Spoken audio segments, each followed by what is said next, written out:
तो टोटल मिला के 6 लोग थे, जिसमें 4 गिरफ्तार हो गए हैं, 2 अभी उस पर लगातार हम उनको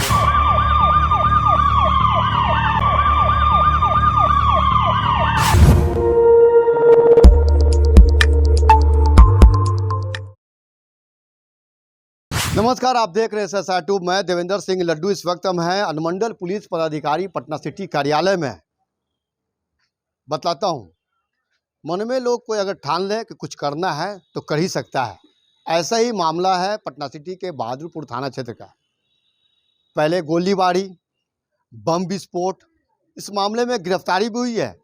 हम सबसे पहले जानकारी देना चाहेंगे कि इस पूरे मामले में नए पटना सिटी एसपी ईस्ट और पटना सिटी के सहायक आरक्षी अधीक्षक एक प्रेस वार्ता कर इस पूरे कहानी पूरे जानकारी दे रहे हैं। क्या कुछ कर रहे हैं, उनकी बात को सुनते हैं। क्या मामला है? देखिए, मामला ये है कि 31 जनवरी को एक घटना घटित हुई थी, जिसमें यहाँ पे बहादुरपुर में कंस्ट्रक्शन कंपनी के जो है साइड बाउंड्री वॉल पे बम फेंकने की बात आई थी और कुछ रंगदारी कोल भी जो है उसमें प्रकाश में आया था। तो इसमें इस मामले का जो है एकदम ये अज्ञात पे केस था, ब्लाइंड केस था हमारे लिए। लेकिन जो एएसपी सिटी साहब है, उनकी टीम है और हमारी भी जो टीम थी, उनके द्वारा पूरी टेक्निकल और जो भी मैनुअल इनपुट होती है उसको एनालाइज करके और उसमें कुछ सस्पेक्ट जो है वो हमने चिन्हित किए। तो उन सस्पेक्ट के जो आधार पे जो है हमने 4 व्यक्तियों को पहले हिरासत में लिया, फिर उनसे हमने पूछताछ की और जब हमको सफिशिएंट एविडेंस मिल गए, सफिशिएंट टेक्निकल एविडेंस जो होते हैं वो हम सबको मिल गए, उस आधार पे फिर हमने जो है इनकी गिरफ्तारी की। उसमें 4 अभियुक्तों का नाम, एक का नाम शिवरांश कुमार है और शिवरांश कुमार जो है शेखपुरा के रहने वाला है। इसका पूर्व में भी जो है ये सैदपुर हॉस्टल में रहता था और वहाँ पे जो है इसका पूर्व में भी बहादुरपुर में 2 के 3 केस दर्ज हैं और थोड़ा वर्चस्व जो है वहाँ पे सैदपुर में ही जमाता था अपना। तो पिछली बार जो आप लोगों को पता होगा कि जो गांधी मैदान में सरस्वती पूजा में गोली चली थी, तो ये उसमें नामजद अभियुक्त है और इसने अपनी संदिग्धता भी स्वीकार उस मामले में की है। दूसरे व्यक्ति का नाम अभिषेक है, जो कि ये भी बेगूसराय का रहने वाला है, सामो का, वहाँ पे उस पर मर्डर केस भी है। और अभिषेक भी जो है सैदपुर हॉस्टल में रहता था और वहाँ पे भी इस तरीके की ये घटनाओं में संलिप्त था, आसपास के लोगों में दहशत फैलाना इसका काम था। तो ये भी पिछले काफ़ी दिनों से फ़रार था, सामो से भी फ़रार था, बेगूसराय से भी। इसको भी जो है इस घटना में इसके जब हिरासत में लिया, इससे पूछताछ की तो इसके खिलाफ साक्ष्य आए और फिर इसने अपना स्वीकार किया है इस घटना में भी और फिर आपराधिक इतिहास ढूंढा गया तो सामो में भी ये वांछित पाया गया।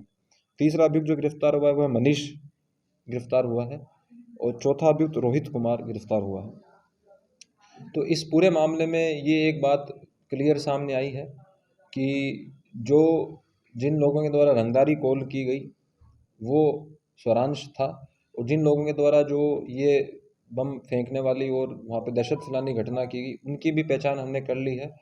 तो टोटल मिला के 6 लोग थे, जिसमें 4 गिरफ्तार हो गए हैं, 2 अभी उस पर लगातार हम उनका नाम आ गया, उनके खिलाफ भी साक्ष्य आ गए, उनको भी हम लगातार रेड कर रहे हैं, उन पे भी लगातार उनको जो है हम देख रहे हैं और लगातार उसकी जो है मॉनिटरिंग करके उनको हम गिरफ्तार कर रहे हैं। इनका 2 लोगों का सर क्या आपराधिक इतिहास भी है? जो अन्य 2 लोग हैं, अभिषेक और जो हमारे मनीष हैं, उनका अभी तक हम आपराधिक इतिहास ढूंढ रहे हैं, अन्य थानों से भी संपर्क कर रहे हैं, अभी नहीं मिला है, लेकिन हम इसमें प्रयासरत हैं कि जल्दी जल्दी मिल जाए और न्यायालय में हम उसको प्रोड्यूस कर देंगे। देखिए, हिरासत में इनको लिया गया है, गिरफ्तारी फिर हमने जो है जब एविडेंस आया तो हमने बहादुरपुर से इनकी गिरफ्तारी की है। ठीक, बरामदी में सर हथियार बरामदी अभी नहीं हुआ है। जो बम मारने वाली बात आई है वो बता रहे लोकली जो है एक्सप्लोजिव उन्होंने बनाया था यहाँ पे और उसी को जो है फेंका गया था। उसमें जो है दो व्यक्ति जो बनाने वाले थे, फेंकने वाले, उनकी भी पहचान हो गई है, उनको भी हम जल्दी जल्दी गिरफ्तार कर लेंगे। देखिए, बहुत बड़ी सफलता इस मामले में ये है क्योंकि एकदम ब्लाइंड केस था और अभी 31 तारीख की घटना है और 10 दिन के अंदर जो है हमारी टीम ने इसका उद्भेदन किया और पिछले काफ़ी दिनों से स्वरांश पे जो है पूरी पटना पुलिस की टीम लगी हुई थी और गांधी मैदान में भी जो घटना की थी, तो ये हम लगातार इसको भी देख रहे थे। और ये भी मैं आप लोगों को बताना चाहूँगा आपके माध्यम से कि सरस्वती पूजा में जो पिछली बार की घटना हुई, तो उसमें ये इसका नाम आया स्वरांश का। इस बार मेरी सभी लोगों से अपील है, हम बार बार ये अपील कर रहे हैं सरस्वती पूजा को लेके। इस पूरे मामले में सिटी एसपी पूर्वी भारत सोनी और सहायक आरक्षी अधीक्षक शरद आरत ने तमाम तरह से जानकारी दी। पिछले साल सरस्वती पूजा के दौरान गांधी मैदान के समय पास वहां पर गोलीबारी की गई थी। उसके बाद नामजद काफ़ी प्रयास किया गया था। गोलीबारी में कौन कौन शामिल है? 31 जनवरी को एक कंस्ट्रक्शन कंपनी में बाउंड्री के पास बम फेंके हैं। मामला बहुत गंभीर है। इस पूरे मामले में अगर देखा जाए तो काफ़ी खोजबीन किया गया था।